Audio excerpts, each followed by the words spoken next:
Alright, a lot of questions about Netflix after today's action.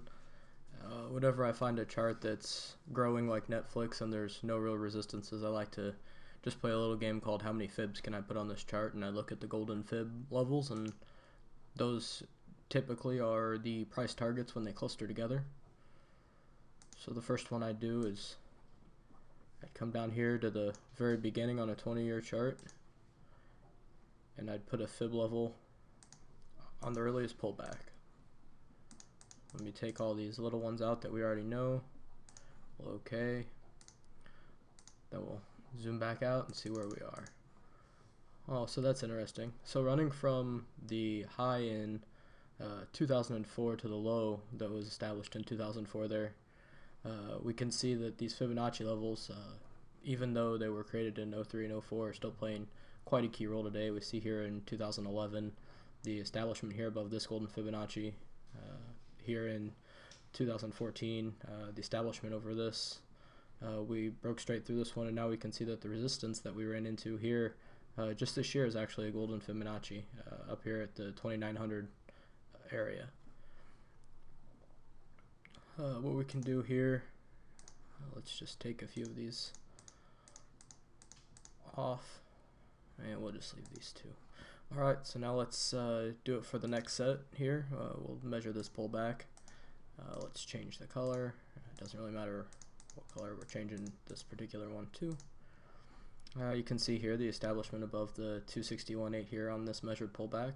We can see the 161.8 rejected here, 2014, and then it broke, and now it's basing the 261.8 at 101.73. Let's just keep doing this. For the sake of it, I'm just going to go a little bit quicker.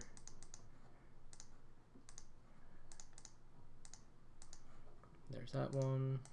We can again measure this pullback.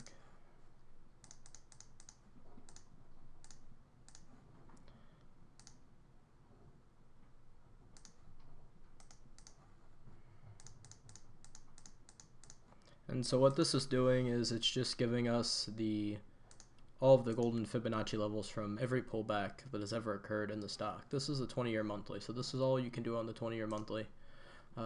Next, you could go and do into the weekly chart and make sure everything's correct, make sure the bottoms are correct. The other pullback is here. It's on a shorter term chart, but it's still there. So let's change that into like a white color here so we can see it. Actually, let's leave there we go.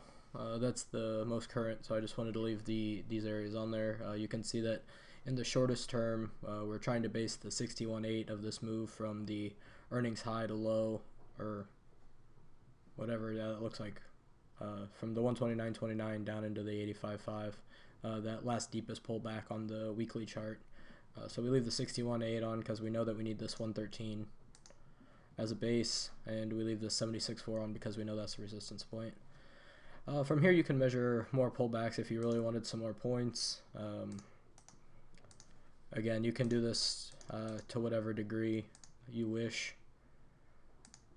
It's just interesting to see where everything lines up. So this will be the last one I draw. Yeah, let's just do something like this. Alright. So these would be how I have them drawn out.